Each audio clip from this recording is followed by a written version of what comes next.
Bugünkü eksperiment videomuzdan birisi tovuqxonangizni havosini nishatib tozalash, tovuqlarning nafas yo'llaridagi infeksiyalarni nishatib yo'qotish bo'yicha bo'ladi.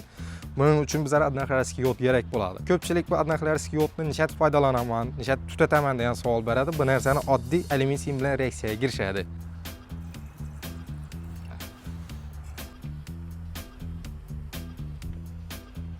Endi boshladi.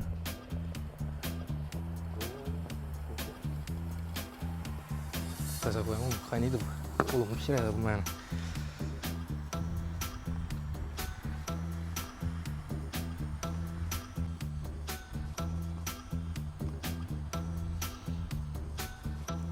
Bu preparatni qo'llash uchun tovuqxonangizda ventilyatsiya sistemasini o'chirishingiz kerak bo'ladi. Bu dorini tutatganingizdan keyin tovuqlaringiz shu joyda yarim soat 40 minut nafas olib dimiqib turishi kerak bo'ladi.